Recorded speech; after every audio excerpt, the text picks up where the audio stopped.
আসসালামু আলাইকুম ওয়া রাহমাতুল্লাহি ওয়া বারাকাতুহু। হামিদু ওয়া মুসাল্লি ওয়া মুসাল্লামা ওয়া বা'দ। সুপ্রিয় দর্শক, আপনাদের সকলকে আমাদের পিওর দাওয়া অফিসিয়াল ইউটিউব চ্যানেলের পক্ষ থেকে আন্তরিক অভিনন্দন, মোবারকবাদ জানাচ্ছি। আপনাদের সকলের সুস্বাস্থ্য কামনা করে আপনাদের থেকে প্রাপ্ত জীবন ঘনিষ্ঠ জিজ্ঞাসার জবাব নিয়ে আপনাদের সামনে উপস্থিত হয়েছি। একদিন এই বোনের প্রশ্ন, মোহতারাম শেখ, আমার স্বামী আমার ভরণ পোষণ দেয় না, খোঁজ খবর তেমন বেশি নেয় না, ভরণ পোষণ দেয় না, কিন্তু কখনো কখনো সে আমার সাথে রাত্রি যাপন করতে আসে। এখন আমার প্রশ্ন, মোহতারাম, আমি কি তার বিছানায় যেতে অস্বীকৃতি জানাতে পারবো কি না? আমি যদি তার সাথে রাত্রি যাপন করতে না চাই, সেক্ষেত্রে কি আমার আমল নামায় কোনো পাপ বা গুনাহ হবে কিনা? অত্যন্ত গুরুত্বপূর্ণ জীবন ঘনিষ্ঠ প্রশ্ন করা হয়েছে। স্বামী স্ত্রী একে অন্যের উপরে বেশ কিছু দায়িত্ব, কর্তব্য, রেসপন্সিবিলিটি আছে। সেগুলো যদি পুরা না করে, তো দায়িত্ব পুরা না করার কারণে আল্লাহ তাআলার কাঠগড়ার আসামি হিসেবে কিন্তু সে পরিগণিত হবে। দিনী বোন, আপনার যে প্রশ্ন, আপনার স্বামী আপনাকে ভরণ পোষণ দেয় না, স্ত্রীর ভরণ পোষণ দেওয়া, খাদ্যের ব্যবস্থা করা, বাসস্থানের ব্যবস্থা করা, বস্ত্রের ব্যবস্থা করা, চিকিৎসার ব্যবস্থা করা স্বামীর কাছে বাধ্যতামূলক প্রাপ্য একজন স্ত্রী। এখন কোন মানুষ যদি স্ত্রীর ভরণ পোষণ না দেয়, দিতে অক্ষম হয়ে যায়, বা দেয় না, এমনিতেই দিচ্ছে না, কিন্তু স্ত্রীর সাথে মেলামেশা করতে চায়, রাত্রি যাপন করতে চায়, সেক্ষেত্রে স্ত্রী কি করবে?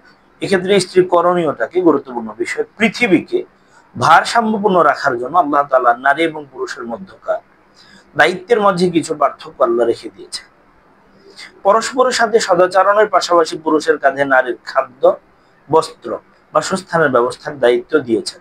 অন্যদিকে নারীকে বৈধ কাজে তার স্বামীর আনুগত্য করা, স্বামীর জৈবিক চাহিদা পূরণ, সন্তান প্রতিপালনের মাধ্যমে সুযোগ্য প্রজন্ম বিনির্মাণ ইত্যাদি বিষয়ের দায়িত্ব দেওয়া হয়েছে, যেন উভয়ের প্রচেষ্টায় একটি সুন্দর সুশৃঙ্খল পরিবার ও সমাজ গড়ে ওঠে।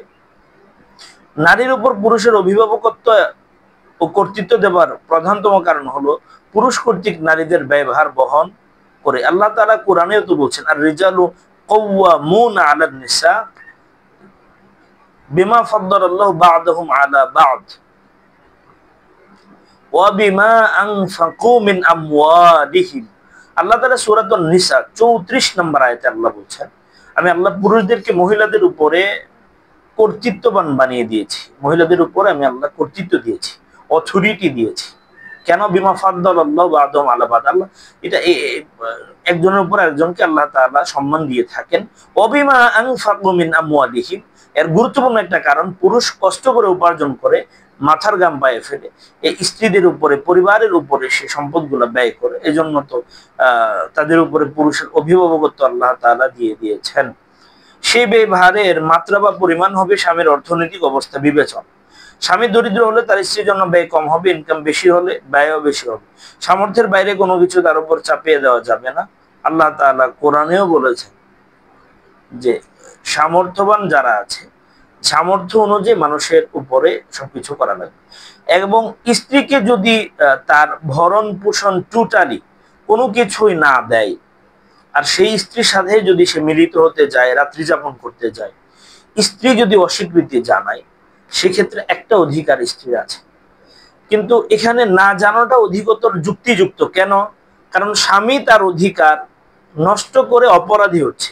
এখন স্বামী স্ত্রীর উপরে জৈবিক চাহিদা পূরণ করার জন্য পুরোপুরি সাপোর্ট সে পায়।